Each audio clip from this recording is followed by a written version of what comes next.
Hi students, I am Santosh Raskar. Welcome to my YouTube channel. आज हम लोग 12th अकाउंटेंसी का जो थर्ड चैप्टर है एडमिशन ऑफ पार्टनर, उस चैप्टर का अनसॉल्व प्रॉब्लम नंबर 1 देखने वाले हैं। मैं आपके साथ अभी स्टेप शेयर करने वाला हूं कि क्या क्या स्टेप्स हमें फॉलो करने हैं। वो स्टेप्स आपको हमेशा याद रखने हैं। आप जब कभी प्रॉब्लम सॉल्व करने बैठोगे तो आपको ये सारे स्टेप्स फॉलो करने हैं ताकि प्रॉब्लम सॉल्व करने में आपको एकदम आसानी हो जाए। सबसे पहले हमें क्या करना है? सबसे पहले हमें प्रॉब्लम रीड करके लेना है।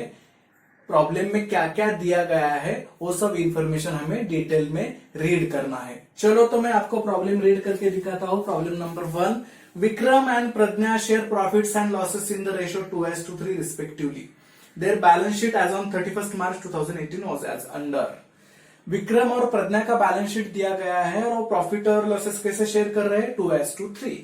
प्रॉब्लम में जो बैलेंस शीट हमें प्रोवाइड किया जाता है उसे हम लोग बोलते हैं ओल्ड बैलेंस शीट। जब ऊपर वाला हिस्सा रीड करके होता है तब हमें एडिशनल इंफॉर्मेशन मतलब एडजस्टमेंट रीड करनी होती है, और एडजस्टमेंट को जैसे रीड करते हैं तो एडजस्टमेंट ओल्ड बैलेंस शीट में कौन से आइटम को अफेक्ट कर रहे हैं वो आइटम को हमें स्टार करना होता है। ओके, तो हम रीड करेंगे अभी। They agreed to admit Avani as a partner on 1st April 2018 on the following terms.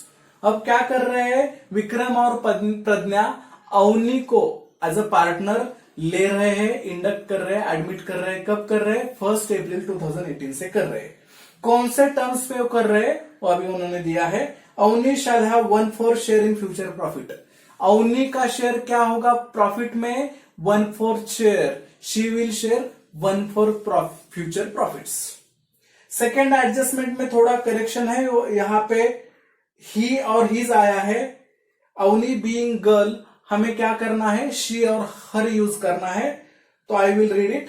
She shall bring 37,500 as her capital and 30,000 as her share of goodwill. Avani क्या करेगी? 37,500 एज अ कैपिटल वो लाएगी business में और 30,000 as a goodwill लाएगी। ये दोनों capital और गुडविल का इफेक्ट बैलेंस शीट में मार्क नहीं करेंगे। Okay, I will read third adjustment. Land and building to be valued 45,000। Land and building का वैल्यू कितना किया गया है? 45,000। तो ये एडजस्टमेंट किसको इफेक्ट कर रही है? लैंड एंड बिल्डिंग को इफेक्ट कर रही है। तो मैं लैंड एंड बिल्डिंग को स्टार करूंगा कहां पे? ओल्ड बैलेंस शीट में जाके। And furniture to be depreciated by 10%। Furniture के ऊपर डेप्रिसिएशन का एडजस्टमेंट आया है तो फर्नीचर को भी मैं एक स्टार करूंगा। फोर्थ एडजस्टमेंट यहां पे मिस्टेकनली 5th टाइप हुआ है। Fourth adjustment, provision for bad and doubtful debts is to be maintain 5% on sundry debtors. Debtors पे हमें 5% आरडीडी क्रिएट करना है। Fifth adjustment, stocks to be valued at ₹82,500। Stock का value कितना किया गया है? 82,500। सो डेटर पे एक स्टार आएगा और स्टॉक पे एक स्टार आएगा। सबसे लास्ट में उन्होंने क्या दिया है? The capital accounts of all partners to be adjusted in their new profit sharing ratio. Capital जो अभी पार्टनर्स का हमें लेना है बैलेंस शीट में, it should be adjusted in their new profit sharing ratio. जब कभी आपको ऐसी एडजस्टमेंट आती है कि capital to be adjusted in their new profit sharing ratio, तो आपको एक बात समझ जानी है, आपको new profit sharing ratio calculate करना ही करना है। क्यों कैलकुलेट करना है? क्योंकि वो न्यू प्रॉफिट शेयरिंग रेशियो के हिसाब से पार्टनर का कैपिटल आने वाला है।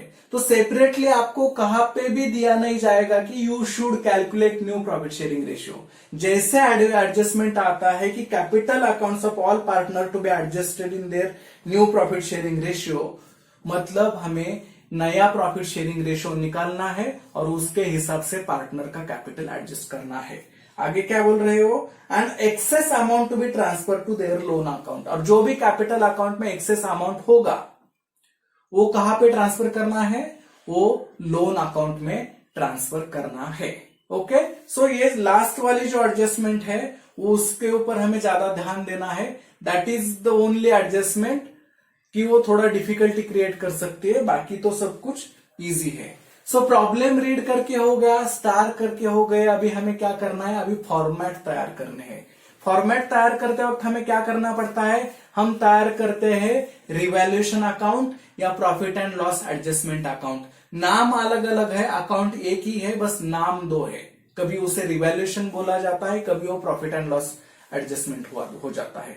आपको नाम कैसे देना है, जब आप प्रॉब्लम रीड करके खत्म करते हो तो वहां पे आपको प्रोवाइड किया जाता है कि कौन कौन से अकाउंट तैयार करने हैं। वहां पे जो नाम दिया होता है वही हमें प्रॉब्लम सॉल्व करते वक्त लिखना पड़ता है। जैसे यहां पे लिखा है prepare profit and loss adjustment account, capital account and new balance sheet. तो हमें जब हम रिवैल्यूएशन अकाउंट तैयार करेंगे तो उसका नाम रिवैल्यूएशन न लिखते हुए हमें प्रॉफिट एंड लॉस एडजस्टमेंट लिखना है। उसके बाद हमें पार्टनर्स कैपिटल अकाउंट तैयार करना है जिसमें तीनों पार्टनर्स के नाम आ जाएंगे। उसके बाद हमें नया बैलेंस शीट यहाँ पे प्रिपेयर करके रखना है और वर्किंग नोट में हम लोग कैश अकाउंट तैयार करेंगे। कैश अकाउंट तैयार करना नेसेसिटी नहीं है, लेकिन हमें कन्वीनियंट हो जाता है अगर हम लोग कैश का बैलेंस अलग से अकाउंट में अगर निकालते हैं तो आसानी होती है। प्रॉब्लम सॉल्व करते वक्त एक चीज हमेशा याद रखनी है, एडमिशन का प्रॉब्लम सॉल्व करते वक्त जो कुछ भी हमें डिस्ट्रीब्यूट करना है, चाहे वो जनरल रिजर्व हो, रिजर्व फंड दिया गया हो लाइबिलिटी साइड में ओल्ड बैलेंस शीट में, गुडविल डिस्ट्रीब्यूट करना हो या रिवैल्यूएशन या प्रॉफिट एंड लॉस एडजस्टमेंट का प्रॉफिट हो डिस्ट्रीब्यूट करना हो, वो बस ओल्ड पार्टनर में ही डिस्ट्रीब्यूट किया जाता है। ये बात बहुत इंपॉर्टेंट है। एडमिशन का प्रॉब्लम सॉल्व करते वक्त जो कुछ भी डिस्ट्रीब्यूट करते हैं हम लोग, जनरल रिजर्व हो, प्रॉफिट एंड लॉस अकाउंट हो, रिजर्व फंड हो या गुडविल हो या रिवैल्यूएशन या प्रॉफिट एंड लॉस एडजस्टमेंट का प्रॉफिट हो, बस ओल्ड पार्टनर में ही डिस्ट्रीब्यूट करना है। ये सबसे बात इंपॉर्टेंट है। अभी हम लोग प्रॉब्लम सॉल्व करने के लिए शुरुआत कर रहे हैं। सबसे पहले हमें क्या करना है, सबसे पहले हमें बैलेंसेस ब्रॉट डाउन करने हैं। कौन से बैलेंसेस ब्रॉट डाउन, सबसे पहले हमें कैपिटल के बैलेंसेस ब्रॉट डाउन करने हैं। मैं पार्टनर्स कैपिटल अकाउंट के क्रेडिट साइड में लिखता हूं बाय बैलेंस ब्रॉट डाउन। ये जो बैलेंसेस हम लोग ब्रॉट डाउन करने वाले हैं वो कहां से लेंगे, हम लेंगे old balance sheet liability side. Vikram और प्रज्ञा का जो भी कैपिटल बैलेंसेस हमें दिए गए हैं ओल्ड बैलेंस शीट में लाइबिलिटी साइड में, वो हमें यहां सबसे पहले पार्टनर्स कैपिटल अकाउंट के क्रेडिट साइड में लिखने हैं। विक्रम का है 75,000 और प्रज्ञा का भी है 75,000। ओल्ड बैलेंस शीट में सिर्फ दो पार्टनर का नाम है, इसलिए अवनी को हम लोग डैश कर रहे हैं। ओल्ड बैलेंस अवनी का आ ही नहीं सकता, अवनी को अभी हम लोग एडमिट करने वाले हैं। ओके, सो दो पार्टनर का बैलेंस कैपिटल का आएगा। कैपिटल का बैलेंस ब्रॉट डाउन करने के बाद हमें दूसरा स्टेप क्या करना है, हमें बैलेंस शीट के एसेट साइड में कैश या बैंक जो कुछ भी दिया है उसका बैलेंस ब्रॉट डाउन करना है। इस प्रॉब्लम में हमें कैश दिया गया है तो मैं कैश का बैलेंस ब्रॉट डाउन करता हूं, to balance brought down. Okay, 7,500। देखिए लाइबिलिटी साइड में कैपिटल का बैलेंस दिया गया था। Liability side is a credit side, इसलिए हम पार्टनर्स कैपिटल के क्रेडिट साइड को बैलेंस ब्रॉट डाउन कर रहे हैं। और यहां पे कैश का बैलेंस एसेट साइड में दिया गया था। For the sake of understanding हम लोग एसेट साइड को डेबिट साइड अंडरस्टैंड कर लेते हैं। तो वो डेबिट होने की वजह से कैश अकाउंट में ही बैलेंस ब्रॉट डाउन करते वक्त हमें डेबिट साइड में किया है। सो बैलेंस ब्रॉट डाउन करते वक्त लायबिलिटी का क्रेडिट में बैलेंस ब्रॉट डाउन होगा और एसेट साइड का जो भी बैलेंस हम कैश का या बैंक का ब्रॉट डाउन करेंगे वो हमेशा डेबिट साइड में आ जाएंगे। सो सबसे पहला स्टेप हमने किया, बैलेंसेस ब्रॉट डाउन किए, कैपिटल का बैलेंस ब्रॉट डाउन किया, कैश का बैलेंस ब्रॉट डाउन किया। उसके बाद नेक्स्ट स्टेप क्या करेंगे, नेक्स्ट स्टेप हम लोग देखेंगे बैलेंस शीट के लायबिलिटी साइड में जनरल रिजर्व, रिजर्व फंड या प्रॉफिट एंड लॉस दिया गया है क्या। ये तीन चीजें क्या होती है, ये तीनों चीजें मतलब जो बिजनेस ओल्ड पार्टनर्स ने रन किया होता है उसका profit general reserve, reserve fund या प्रॉफिट एंड लॉस में दिखाई जाता है। ओके, तो पुराने बिजनेस से रन किया हुआ प्रॉफिट होता है, इसलिए अगर दिया गया होता है जनरल रिजर्व, रिजर्व फंड या प्रॉफिट एंड लॉस, तो वो बस ओल्ड पार्टनर में ही डिस्ट्रीब्यूट किया जाता है। तो मैं देखता हूं यहाँ पे कुछ ऐसी बात नहीं है, जनरल रिजर्व, रिजर्व फंड या प्रॉफिट एंड लॉस अकाउंट अगर दिए जाते तो हम लोग क्या करते हैं, दिए जाते तो पार्टनर्स कैपिटल अकाउंट के क्रेडिट साइड में बिटवीन ओल्ड पार्टनर्स हम वो लोग डिस्ट्रीब्यूट करते हैं। जनरल रिजर्व रहने दो या रिजर्व फंड रहने दो या प्रॉफिट एंड लॉस रहने दो, तीनों चीजें अगर लाइबिलिटी साइड को आती है तो हमें इफेक्ट कहां देना है, profit and loss account credit side between old partner in old ratio. Distribute कैसे करना है, ओल्ड पार्टनर में ओल्ड रेशियो में ही करना है। कभी कभी आपको एसेट साइड को भी प्रॉफिट एंड लॉस अकाउंट दिया जा सकता है, तब उसका इफेक्ट कहां देना है, तब उसका इफेक्ट आपको पार्टनर्स कैपिटल अकाउंट के डेबिट साइड को देना है between old partners in old ratio. अगर प्रॉफिट एंड लॉस अकाउंट कभी कभी एसेट साइड को दिया गया हो तो हमें क्या करना है, वो कैपिटल अकाउंट के डेबिट में लिखना है और ओल्ड पार्टनर में ओल्ड रेशियो में ही उसको डिस्ट्रीब्यूट करना है। सो लाइबिलिटी साइड में भी कुछ नहीं है, एसेट साइड में भी प्रॉफिट एंड लॉस प्रॉब्लम में दिया गया नहीं है, तो डिस्ट्रीब्यूट करने का सवाल नहीं आता। लेकिन मैंने जो कुछ बोला है आपको याद रखना है, ताकि जब कभी अगले प्रॉब्लम में अगर आपको दिया जाए जनरल रिजर्व या प्रॉफिट एंड लॉस अकाउंट या रिजर्व फंड, तो आप उसे अच्छे से डिस्ट्रीब्यूट कर सको। सो बैलेंसेस ब्रॉट डाउन हो गए, general reserve profit and loss हमने चेक किया, वो नहीं हुआ, मिला हमें, तो हमें आगे अब क्या करना है, अब हमें नया बैलेंस शीट तैयार करना है। सबसे पहले मैं लिखूंगा कैपिटल्स, तीनों पार्टनर के नाम यहां पे आएंगे, विक्रम, प्रज्ञा एंड तीसरी जो नई पार्टनर है अवनी। बस नाम लिखने हैं। जब हम कैपिटल अकाउंट क्लोज करेंगे, वो क्लोज करने के बाद इसका बैलेंस इसके सामने आएगा। सो कैपिटल्स लिख दिए। अब दूसरी लाइबिलिटी जो कुछ भी है वहां पे लिखने हैं। अगर स्टार है तो अमाउंट इनर कॉलम में जाएगी, अगर स्टार नहीं है तो आउटर कॉलम में जाएगी। क्रेडिटर्स है, क्रेडिटर्स पे कोई भी स्टार नहीं है तो डायरेक्टली अमाउंट में लिख देता हूं आउटर कॉलम में 1,05,000, 1,05,000। ओके, सो लाइबिलिटी साइड हमने तैयार कर लिए। अभी नए बैलेंस शीट की एसेट साइड देखेंगे। कैश जो पहला आइटम है उसका बैलेंस ब्रॉट डाउन हमने यहां पे किया है, तो वहां पे कुछ नहीं आएगा। दूसरा लैंड एंड बिल्डिंग, देखिए लैंड एंड बिल्डिंग पे एडजस्टमेंट है, तो मैं लैंड एंड बिल्डिंग का जो अमाउंट है मैं वो इनर कॉलम में लिखने वाला हूं। Land and building 37,500, 37,500। जैसे एडजस्टमेंट आ जाता है हमें एक लाइन छोड़नी पड़ेगी। उसके बाद प्लांट दिया हुआ है, प्लांट के ऊपर कोई भी एडजस्टमेंट नहीं है, तो उसका जो अमाउंट है वो मैं आउटर कॉलम में लिखूंगा 45,000। ओके, उसके बाद फर्नीचर, फर्नीचर पे एडजस्टमेंट है तो उसका टोटल मैं इनर कॉलम अमाउंट उसका मैं इनर कॉलम में लिखूंगा फर्नीचर 3,000। उसके बाद स्टॉक है, स्टॉक पे भी एडजस्टमेंट है तो स्टॉक में अमाउंट वापस इनर कॉलम में लिखूंगा 75,000। उसके बाद डेटर्स है, डेटर्स पे भी एडजस्टमेंट है तो उसका भी अमाउंट इनर कॉलम में आ जाएगा 87,000। और सबसे पहले जो कैश अकाउंट हमने, सबसे आखिरी में जो कैश अकाउंट हमने बनाया है वो बस नाम लिखूंगा उधर। ये जब क्लोज होगा तो उसका बैलेंस उधर लिखा जाएगा।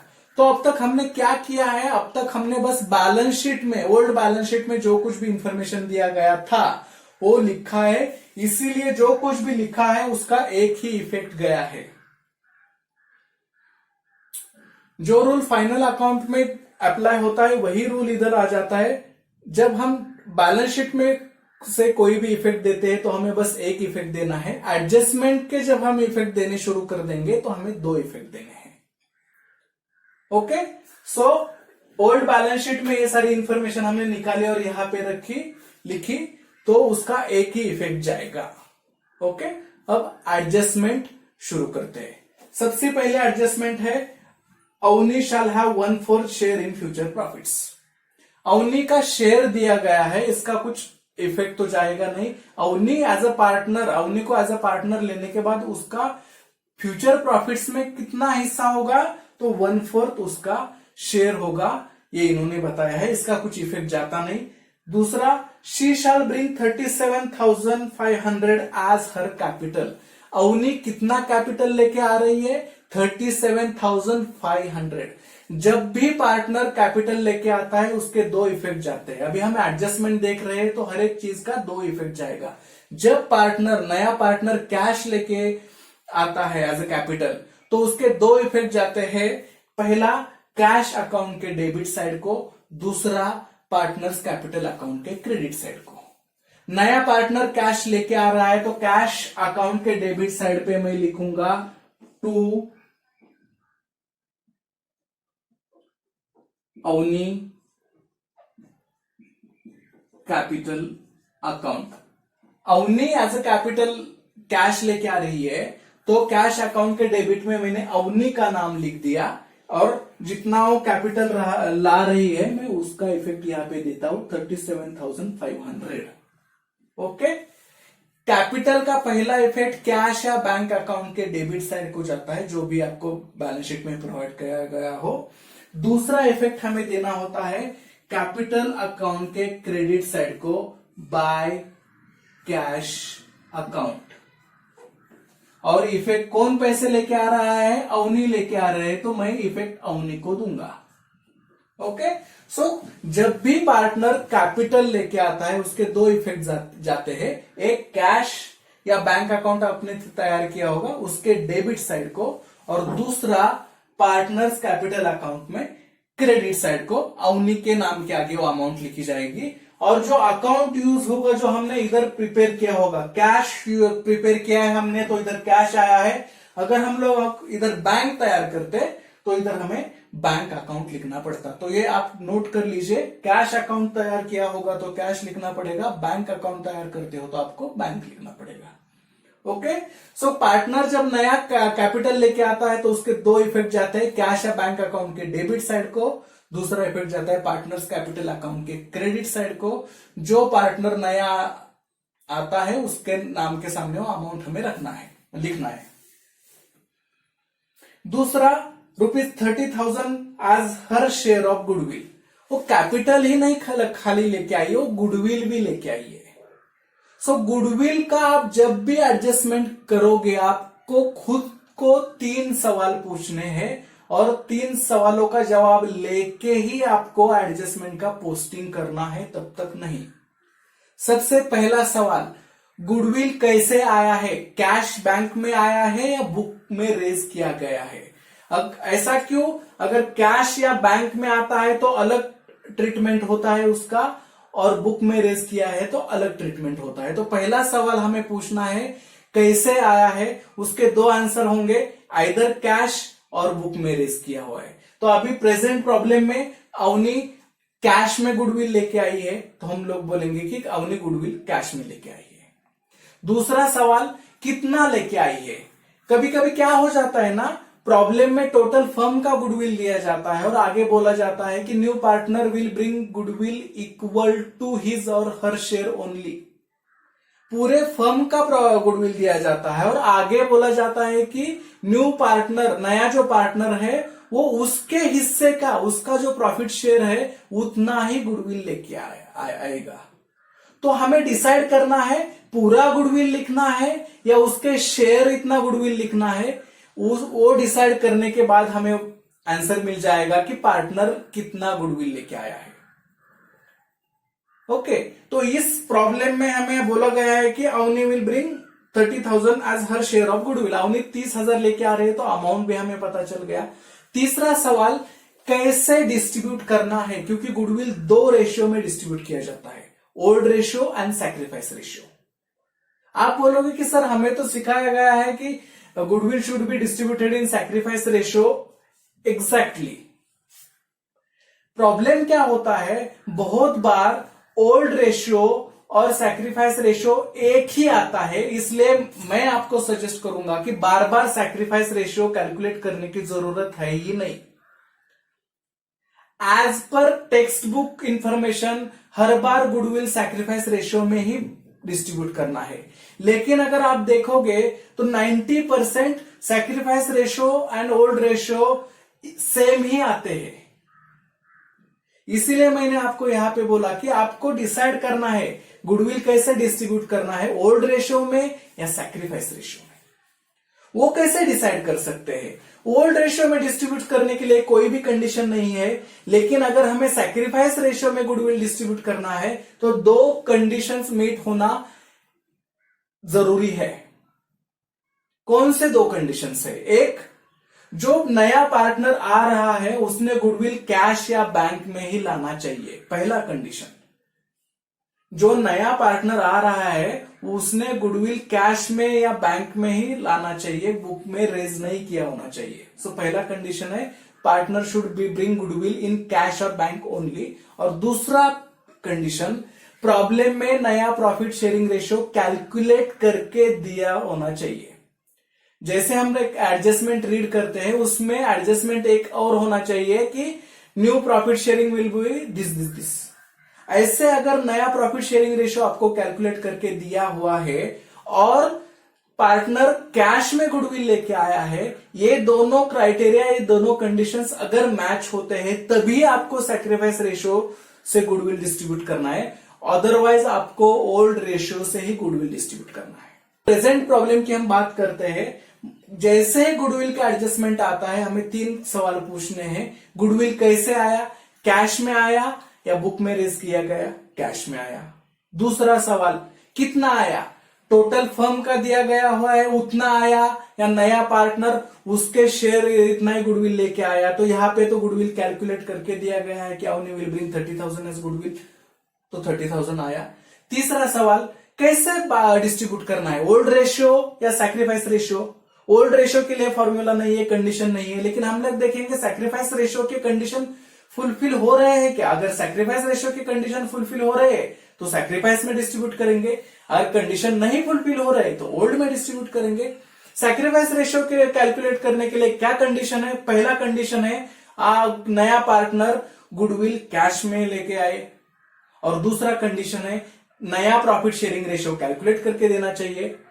अब इस प्रॉब्लम में नया पार्टनर अवनी गुडविल कैश में लेके तो आई है, लेकिन new profit sharing ratio calculate करके नहीं दिया गया है। इसका मतलब सैक्रिफाइस रेशियो से गुडविल बांटा नहीं जाएगा, goodwill will distributed in old profit sharing ratio. तो अभी 30,000 का गुडविल अवनी लेके आई है, तो गुडविल के भी दो एडजस्ट इफेक्ट जाते हैं। पहला हम लोग देते हैं कैश अकाउंट के डेबिट साइड को, वहां पे लिखेंगे टू गुडविल अकाउंट 30,000। और इसका दूसरा इफेक्ट कैपिटल जैसे ही रहता है, पार्टनर्स कैपिटल अकाउंट के क्रेडिट साइड को बाय गुडविल अकाउंट। ओके, लेकिन हमें याद से, जैसे पहले मैंने बताया था कि जो कुछ भी एडमिशन में हम डिस्ट्रीब्यूट करेंगे वो बस ओल्ड पार्टनर में डिस्ट्रीब्यूट करना है। तो 30,000 हमें डिस्ट्रीब्यूट करेंगे, वो कैसे करेंगे? ओल्ड रेशियो में करेंगे, क्योंकि हमें अभी देखा कि सैक्रिफाइस रेशियो के लिए न्यू प्रॉफिट शेयरिंग रेशियो का होना प्रॉब्लम में जरूरी है, वो तो कैलकुलेट करके दिया नहीं, तो हम लोग ओल्ड रेशियो में ही गुडविल डिस्ट्रीब्यूट करने वाले हैं। तो ओल्ड रेशियो क्या है? 2:3। ओके, तो मैं क्या करूंगा, 2+3 करके करूंगा। 2+3 मीन्स हो गया 5। 30,000 को डिवाइड करूंगा ये 5 से, 6। सो मेरा आंसर आएगा 6,000। ये जो आंसर आएगा, ये आंसर को मैं क्या करूंगा, एक बार विक्रम के शेयर से मल्टीप्लाई करूंगा, एक बार प्रज्ञा के शेयर से मल्टीप्लाई करूंगा। विक्रम के शेयर से मल्टीप्लाई किया तो मेरा आंसर आएगा 12,000 एक्चुअली, और प्रज्ञा के शेयर से मल्टीप्लाई करूंगा तो मेरा आंसर आएगा 18,000। सो गुडविल का विक्रम को इफेक्ट जाएगा 12,000 का और प्रज्ञा को जाएगा 18,000 का। सो जो गुडविल अवनी लेके आई थी वो डिस्ट्रीब्यूट कर दिया है हमने between Vikram and Pragya 12,000 and 18,000। Next वाला एडजस्टमेंट है land and building to be valued at ₹45,000। Land and building to be valued 45,000। Okay, land and building का वैल्यू कितना हुआ है 45,000 हुआ है। वो ओरिजिनल कितना दिया गया था 37,500, मतलब एडजस्टमेंट में दिया गया वैल्यू बढ़ गया है। तो जो एडजस्टमेंट में अमाउंट दिया गया है I will write in outer column 45,000 में बाहर लिख देता हूं। तो हुआ क्या है एक्चुअली एसेट का वैल्यू बढ़ गया है। तो मैं लिखूंगा यहां पे बैलेंस शीट के पहला इफेक्ट एडजस्टमेंट का जाएगा बैलेंस शीट एसेट साइड, जहां पे मैं लिखूंगा एड एप्रिसिएशन। मैं क्या लिखूंगा एड एप्रिसिएशन। कितना 37,500 था तो बढ़ के हो गया 45,000, मतलब कितने बढ़े 7,500। सो 7,500 बढ़े, तो मैं इधर लिख देता हूं। अब दूसरा इफेक्ट हमारा प्रॉफिट एंड लॉस एडजस्टमेंट में जाएगा। यहां पे इफेक्ट कैसे देना होता है मैं आपको बताता हूं। जब कभी आपको प्रॉफिट एंड लॉस में एडजस्टमेंट का इफेक्ट देना है तो आपको याद क्या रखना है, जब भी एसेट का वैल्यू बढ़ता है आपको इफेक्ट देना है प्रॉफिट एंड लॉस या रिवैल्यूएशन अकाउंट के क्रेडिट साइड में। जब भी एसेट का वैल्यू कम होता है तो हमें इफेक्ट देना होता है profit and loss adjustment account या रिवैल्यूएशन अकाउंट के डेबिट में। लायबिलिटी इससे एकदम उल्टा इफेक्ट जाता है। लायबिलिटी अगर बढ़ता है हमारा तो हमें लिखना होता है रिवैल्यूएशन या प्रॉफिट एंड लॉस अकाउंट के डेबिट साइड में, और लायबिलिटी अगर कम होता है तो हमें लिखना होता है रिवैल्यूएशन या प्रॉफिट एंड लॉस अकाउंट के क्रेडिट साइड में। इन शॉर्ट, अगर आपको प्रॉफिट हुआ है तो आपको लिखना है क्रेडिट साइड, आपका लॉस हुआ है तो आपको लिखना है डेबिट साइड, ये आप याद रखिए। एसेट का वैल्यू बढ़ना मतलब मेरा प्रॉफिट हुआ तो मैं लिखूंगा क्रेडिट साइड। लायबिलिटी मतलब मेरा देना किसी को कम हुआ तो मेरा हुआ प्रॉफिट, मैं लिखूंगा क्रेडिट साइड। एसेट का वैल्यू कम हुआ मतलब मेरा घाटा हुआ, मेरा लॉस हुआ, मेरा नुकसान हुआ, मैं लिखूंगा डेबिट साइड। और लायबिलिटी मेरा बढ़ गया, मेरे को पैसे 5,000 किसी को देने थे, अब 7,000 देने लग गए, मुझे 2,000 ज्यादा देने पड़ गए, तो मेरा नुकसान हुआ, तो मैं लिखूंगा डेबिट साइड। सो उतना ही हमें रिवैल्यूएशन में लिखना पड़ता है। एसेट का वैल्यू कम हुआ तो डेबिट साइड, बढ़ा तो क्रेडिट साइड, लायबिलिटी बढ़ा तो डेबिट साइड, लायबिलिटी घटा तो क्रेडिट साइड। सो यहां पे लैंड एंड बिल्डिंग का वैल्यू बढ़ा है, इसलिए I will write it at credit side of profit and loss adjustment by land and building account. कितना बड़ा है हमें बस उतना लिखना है, जो ओरिजिनल है वो भी नहीं लिखना है, जो बड़ा हुआ है वो भी नहीं लिखना है। यहां पे कौन से अमाउंट का इफेक्ट आएगा, जितनी अमाउंट बढ़ी है या जितनी अमाउंट घटी है उतना ही सिर्फ, जो हम जनरली इनर कॉलम में लिखते हैं उतना ही हमें अमाउंट का इफेक्ट देना है। ओके, बड़े हुए भी नहीं और ओरिजिनल अमाउंट का भी नहीं देना है। उसके बाद क्या है, furniture to be depreciated at 10%। Furniture पे डेप्रिसिएशन है 10% का। अगर 3,000 पे हम लोग 10% निकालते हैं तो उसका आंसर आता है 300। डेप्रिसिएशन मतलब वैल्यू कम होना, तो मैं यहां पे लिखूंगा लेस डेप्रिसिएशन। ओके, डेप्रिसिएशन कितना आएगा फर्नीचर के ऊपर 10% कैलकुलेट किया तो 300, आउटर में आएगा 2,700। देखिए बिल्डिंग का वैल्यू बढ़ गया था तो हमने लिखा प्रॉफिट एंड लॉस अकाउंट के क्रेडिट साइड में। अब फर्नीचर का वैल्यू कम हुआ है तो हम लोग लिखेंगे इसे प्रॉफिट एंड लॉस अकाउंट के डेबिट साइड में, to furniture account 300। Okay, value घटा इसलिए डेबिट साइड, वैल्यू बढ़ा इसलिए credit side. Next adjustment, provision for bad and doubtful debts is to be maintain at 5%, to be maintain at 5%। 5% हमें RDD maintain करनी है, तो मैं यहां पे लिखता हूं लेस आरडीडी। 5% का मैं आपको कैलकुलेशन करके बताता हूं कितने पे 5% निकलना है, हमें 87,000 पे। जितना परसेंट निकालना होता है वो ऊपर, 100 नीचे, 0 के 0 कैंसिल हुआ, 0 के 0 कैंसिल हुआ, वो 87 मल्टीप्लाइड 870 मल्टीप्लाइड बाय 5, 0 4350, ये आरडीडी आ जाएगी 4350। तो मैं ये आरडीडी को यहां से माइनस करता हूं 4350। तुरंत हमें आउटर कॉलम में अमाउंट लिखना है 0562 82,650 क्या अमाउंट आएगा। देखिए वापस से डेटर का वैल्यू ओरिजिनल 87,000 था तो कम होके 82,650 हो गया। तो मैं क्या करूंगा, वैल्यू कम होने की वजह से मैं प्रॉफिट एंड लॉस एडजस्टमेंट में इफेक्ट लिखूंगा, लेकिन डेटर पे जब कभी एडजस्टमेंट आती है तो डेटर का नाम नहीं लिखा जाता, वहां पे आरडीडी लिखा जाता है। तो मैं लिखूंगा आरडीडी अकाउंट। कौन सा अकाउंट, आरडीडी अकाउंट। आप जब भी पार्टनर्स अकाउंट में या कैश या प्रॉफिट एंड लॉस एडजस्टमेंट में अकाउंट में एंट्री करते हो तो आपको अकाउंट लिखना जरूरी होता है, आपको अकाउंट लिखना ही पड़ता है। सो कितना आरडीडी है, 4,350 रुपीज। ओके, सो आरडीडी का इफेक्ट दे दिया। डेबिट साइड में क्यों चला गया, क्योंकि एसेट का वैल्यू, हमारे डेटर्स का वैल्यू कम हो गया था। उसके बाद last adjustment, stock to be valued 82,500। Stock का वैल्यू कितना हुआ है 82,500, ओरिजिनल कितना था 75,000। सो जितना हुआ है मैं यहां पे लिखता हूं 82,500। सो जाहिर सी बात है स्टॉक का वैल्यू बढ़ गया है, तो मैं यहां पे लिखता हूं ऐड। जब वैल्यू बढ़ता है तो मुझे ऐड लिखना है, जब वैल्यू कम होता है मुझे लेस लिखना है। ऐड लिखते वक्त मैं लिखूंगा एप्रिसिएशन। कितना वैल्यू बढ़ गया है, 75,000 था, 82,500 हुआ है, मतलब 7,500 वैल्यू बढ़ा है, टोटल आ गया 82,500।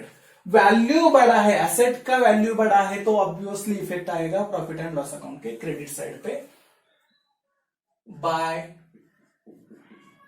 Stock account 7,500।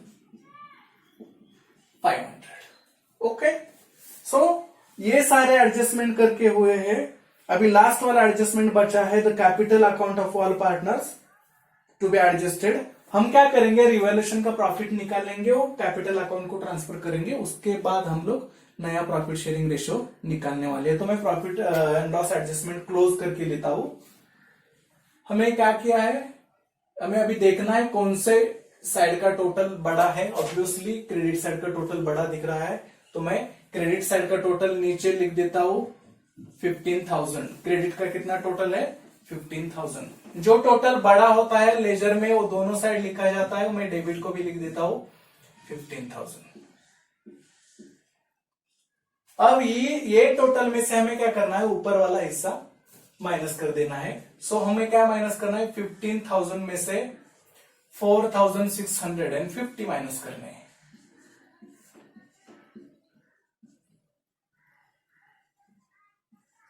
सो हमारा प्रॉफिट आएगा 10,350। मैं यहां पे लिख देता हूं 10,350। उसे क्या लिखा जाता है रिवैल्यूएशन या profit and loss adjustment account में, to profit on revaluation transfer to capital account. ये सब लिखना ही होता है। कौन से पार्टनर को ट्रांसफर करेंगे, old partners between old ratio. Old partners कौन कौन है, एक है विक्रम और एक है प्रज्ञा। मैं ये थोड़ा सा नीचे ले लेता हूं, 10,350। ओके, ये होगा रिवैल्यूएशन या प्रॉफिट एंड लॉस एडजस्टमेंट का प्रॉफिट। लेकिन हमें क्या करना है, we have to distribute between these two partners. हमें दो लोगों में बांटना है। कैसे बांटना है? In old ratio. उनका रेशियो क्या है? 2:3। तो हम 2 + 3 करेंगे, वो आएगा 5। ये जो हमें प्रॉफिट डिस्ट्रीब्यूट करना है, यहां पे मैं लिख लेता हूं और उसको 5 से मैं डिवाइड कर देता हूं।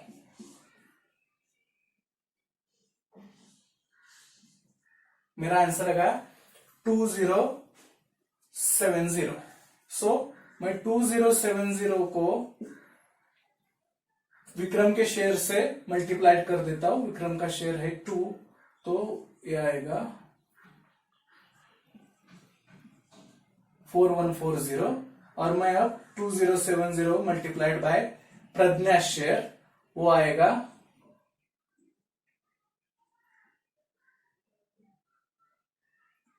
6210।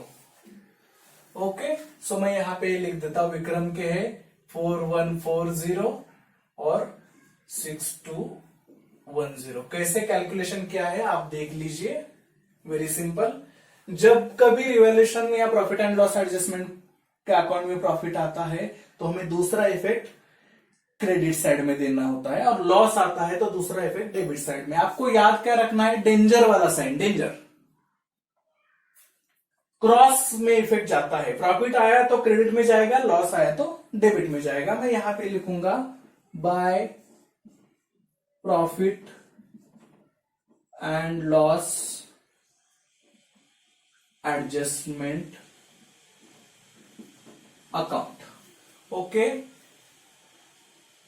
विक्रम का शेयर है 4140 और प्रज्ञा का शेयर है 6210। ओके, तो अब हम लोग क्या करेंगे? अब हम लोग new profit sharing ratio calculate करेंगे और उसके हिसाब से नया कैपिटल डिसाइड करेंगे कि किसका किसका कितना कितना शेयर आ रहा है in new profit sharing ratio. New profit sharing ratio calculation करने के लिए फॉर्मूला है old ratio multiplied by balance of 1। Okay, एक चीज हमें याद रखनी है, हर एक पार्टनर जो ओल्ड पार्टनर है उसका हर एक पार्टनर का अलग अलग new profit sharing ratio calculate करना है। तो पहले हम देखेंगे विक्रम का।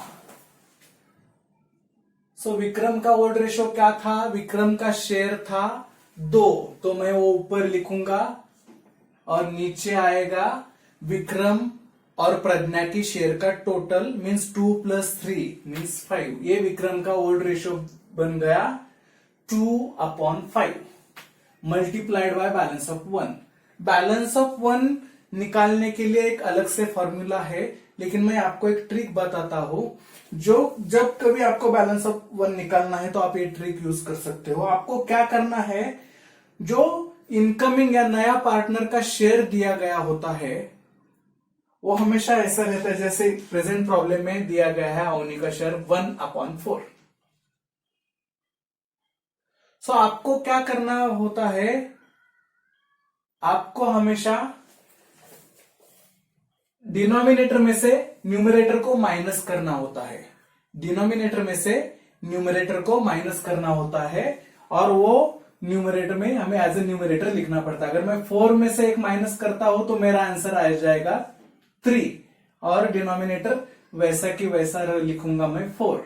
तो जब कभी आपको बैलेंस ऑफ 1 करना पड़े कैलकुलेट, तो आप क्या करेंगे, डिनोमिनेटर से न्यूमरेटर माइनस करेंगे, वो आएगा ऊपर, और जो डिनोमिनेटर है वो वैसे के वैसा आएगा नीचे। और एक एग्जांपल देता हूं, अगर इस जगह ऐसा होता 2/5 तो मैं क्या करता, 5 में से 2 माइनस करता और ये ऊपर लिखता 3 और 5 वैसे की वैसे यहां पे लिखता। तो हमें क्या करना है, जो इनकमिंग पार्टनर का शेयर दिया गया है, जैसे ये प्रॉब्लम में हमें दिया गया था 1/4, तो 4 में से ऊपर जो है वो माइनस करना है और बैलेंस ऑफ 1 के ऊपर वाले हिस्से में लिखना है, जिसे मैं लिखूंगा 3, और 4 वैसे की वैसे नीचे आएगा।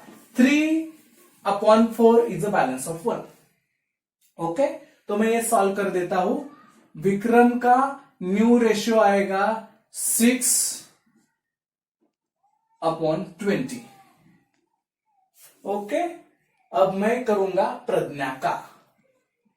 फॉर्मूला मैं वापस नहीं लिखूंगा, old ratio into balance of 1 आपको पता ही है। प्रज्ञा का ओल्ड रेशियो क्या है, उसका शेयर था 3, तो मैं ऊपर लिखूंगा, और प्रज्ञा और विक्रम का शेयर का टोटल 2 + 3 वो लिखूंगा नीचे।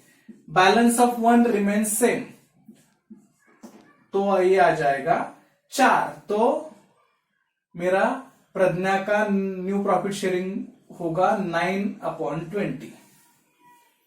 लेकिन हमें इन दोनों के नहीं कैलकुलेट करने हैं, हमें तो तीनों के करने हैं, हमें अवनी का भी करना है। तो हम क्या करेंगे, हम ऐसे एक साथ लिखेंगे, विक्रम का 6/20, प्रज्ञा का 9/20। लेकिन अब क्या है, अब अवनी का शेयर नहीं है, रेशियो नहीं है, अवनी का हमारे पास क्या है, प्रॉफिट शेयर है। तो जो कुछ अवनी का प्रॉफिट शेयर है मैं यहां पे लिख देता हूं। ओके, तो अभी क्या करना है, इन तीनों जो पार्टनर है उनके डिनोमिनेटर जो है हमें सेम करने हैं। देखिए, विक्रम का 20 है, प्रज्ञा का 20 है, लेकिन अवनी का 4 है। तो हमें 4 का क्या करना है, 20। अगर 4 का मुझे 20 करना है, 4 का मुझे 20 करना है, तो मुझे कितने से मल्टीप्लाइड करना पड़ेगा, 5 से मल्टीप्लाइड करना पड़ेगा। अगर मैं प्लस से मल्टीप्लाइड करता हूं डिनोमिनेटर को, तो मुझे न्यूमरेटर को भी 5 से मल्टीप्लाइड करना पड़ेगा। देखिए मैं वापस से क्या कर रहा हूं, हमने विक्रम का नया प्रॉफिट शेयरिंग रेशियो निकाला, प्रज्ञा का निकाला, लेकिन हमारे पास अवनी का नहीं है रेशियो, हमारे पास शेयर है अवनी का। तो मैंने इनके सामने ही अवनी का शेयर लिखा। तो यहाँ पे नीचे 20 आ रहा है, प्रज्ञा का 20 आ रहा है, लेकिन अवनी का 4 ही है। तो मैं क्या करता हूं, अवनी के 4 को 5 से मल्टीप्लाई करके उसको भी 20 करूंगा। अगर डिनोमिनेटर को मैं 5 से मल्टीप्लाई करता हूं तो न्यूमरेटर को भी मैं 5 से ही मल्टीप्लाई करूंगा। तो मेरा आंसर आ जाएगा 5/20। सो अवनी का भी शेयर मुझे मिल गया 5/20। सो मेरा नया प्रॉफिट शेयरिंग रेशियो हो गया 6/20, 9/20 एंड 5/20। ये 20 का मतलब नहीं है, तो रेशियो आ गया 6:9:5। 6:9:5 ये नया प्रॉफिट शेयरिंग रेशियो आ गया। ये आधा ही काम हुआ है। हमें क्या करना है, न्यू प्रॉफिट शेयरिंग रेशियो निकाल के उसके हिसाब से नया कैपिटल एडजस्ट करना है। तो ये आधा स्टेप हो गया, हमने ये निकाल लिया, रेशियो आ गया हमारा 6:9:5। ओके, तो हम क्या करेंगे अभी,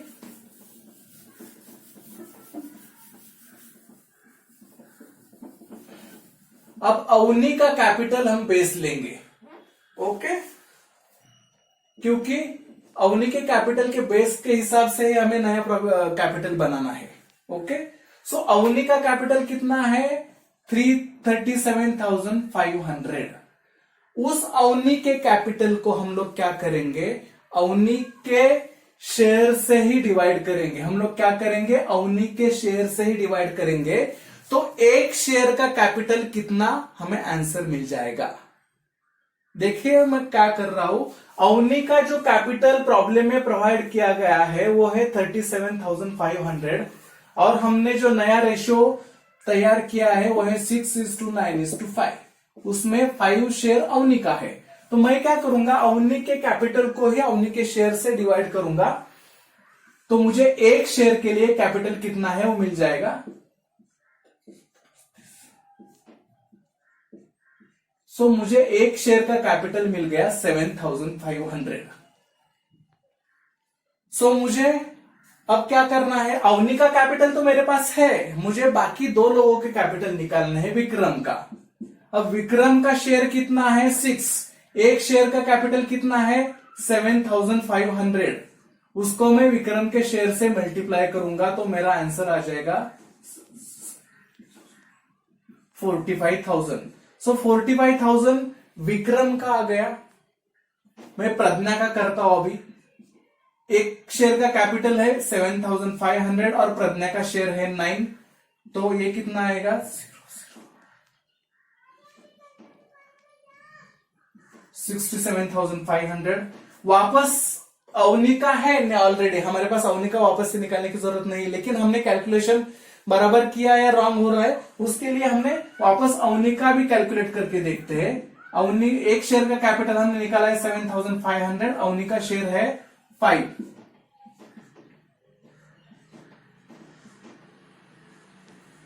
सो तीनों के कैपिटल हमें मिल गए हैं। विक्रम का है 45,000, प्रज्ञा का है 67,500, अवनी का है 37,500, जो एक्चुअली प्रॉब्लम में दिया गया था। तो हमें करना क्या है, हमें पहले न्यू प्रॉफिट शेयरिंग रेशियो निकालना है। उसके बाद जो नया पार्टनर होता है उसका कैपिटल हमारे पास होता है, तो हम क्या करते हैं, नए पार्टनर के कैपिटल को उसके ही शेयर से डिवाइड करते हैं। तो हमें कैपिटल अगेंस्ट 1 शेयर मिल जाता है कि एक शेयर के लिए हमें कितना कैपिटल लाना है। तो हमें प्रेजेंट प्रॉब्लम में अवनी का कैपिटल था 37,500, उसको हमने 5 से डिवाइड किया तो हमें मिला कि एक शेयर के लिए कैपिटल 7,500 है। तो हमने क्या किया, हर एक पार्टनर के शेयर को वो कैपिटल से मल्टीप्लाइड किया। 7,500 एक शेयर का कैपिटल था, तो विक्रम के कितने शेयर है 6, तो 7,500 को हमने मल्टीप्लाइड बाय 6 किया तो आंसर आ गया 45,000। 7,500 को प्रज्ञा का शेयर था 9, तो उससे मल्टीप्लाइड किया तो आंसर आया 67,500, और अवनी का तो ओरिजिनल हमारे पास था ही। इस तरह से नया कैपिटल हमने as per new profit sharing ratio calculate किया है। अब हम लोग ए कैपिटल पार्टनर्स कैपिटल के डेबिट साइड में लिखेंगे। पार्टनर्स कैपिटल अकाउंट के डेबिट साइड में लिखते वक्त हमें क्या वर्ड यूज करने हैं, टू बैलेंस कैरिड डाउन। देखिए हमने क्या लिखा, to balance carried down. To balance carried down लिखते वक्त ऊपर 1-2 लाइन छोड़ना जरूरी है। टू बैलेंस कैरिड डाउन के नीचे कुछ भी नहीं आना चाहिए सिवाय टोटल के। सो हमने जो नया कैपिटल निकाला है वो मैं यहां पे लिख देता हूं। विक्रम का आंसर आया था 45,000, प्रज्ञा का था 67,500 और अवनी का था 37,500। नॉर्मल एडमिशन का प्रॉब्लम सॉल्व करते वक्त हम लोग क्या करते हैं, क्रेडिट साइड का टोटल लेते हैं, उसमें से डेबिट साइड का टोटल, डेबिट को कुछ भी लिखा गया हो तो डिडक्ट करते हैं, और जो आंसर आता है वो कैरी डाउन में डाल के कैपिटल में लिख देते हैं।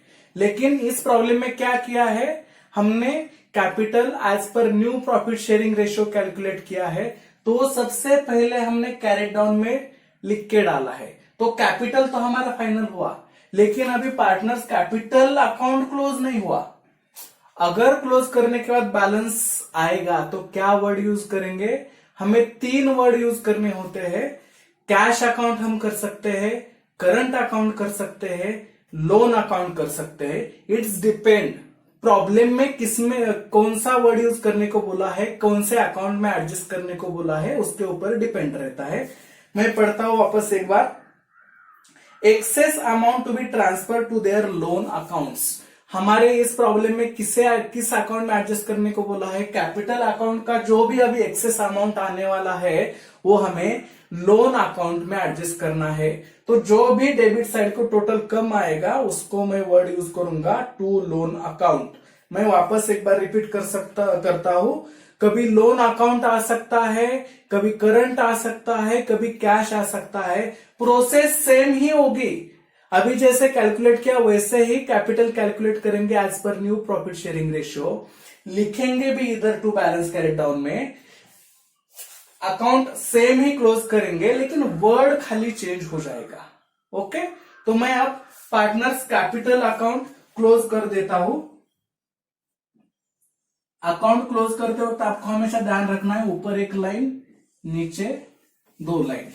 सो देखिए विक्रम के 75,000 में 12,000 ऐड करता हूं, 87,000 87,000 में 4,000 ऐड हुए, 91,140 91,140 आ गया विक्रम का टोटल। उसके बाद प्रज्ञा का करेंगे 75,000 प्लस 18,000, 93,000 हो गए। 93,000 में 6,000 में मिला देता हूं तो 99,000 हो जाएंगे, 99,210। और अवनी को बस एक ही फिगर है तो वो आ जाएगा इधर 37,500। सो वो बड़ा टोटल है, वही मैं डेबिट साइड में लिखूंगा। अब ऊपर एक लाइन नीचे दो लाइन, 91,140, 99,210 एंड 37,500। अब क्या करेंगे, ये अमाउंट में से जो बैलेंस कैरी डाउन लिखा है हमने डेबिट साइड को वो माइनस करेंगे और जो आंसर आएगा हम लोग इधर लिखेंगे to loan account, to loan account. 91,140 में से 45,000 अगर मैं माइनस करता हूं तो मेरा फिगर आ जाता है 46,140 विक्रम का। और 99,210 में से 67,500 में माइनस करता हूं तो प्रज्ञा का फिगर आ जाता है 31,710। 37,000 मैच हो रहे हैं तो यहां पे कुछ भी नहीं आएगा। सो हमारा पार्टनर्स अकाउंट भी क्लोज हो गया। जो बैलेंस कैरी डाउन लिखा था उसका इफेक्ट जाएगा कैपिटल में, तो मैं कैपिटल लिखूंगा विक्रम का 45,000, प्रज्ञा का 67,500 और अवनी का 37,500।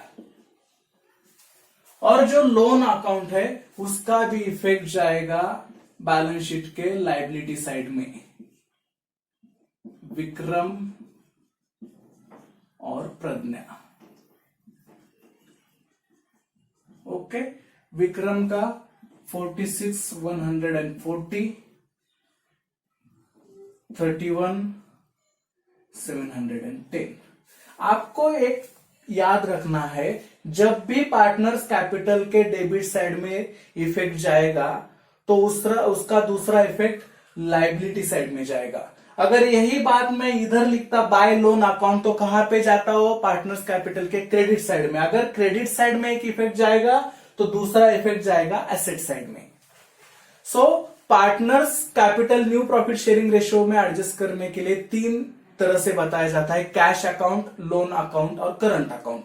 लोन अकाउंट और करंट अकाउंट में अगर आपको बोला जाता है तो आपका सीधा दूसरा इफेक्ट जाएगा बैलेंस शीट के लायबिलिटी साइड या एसेट साइड।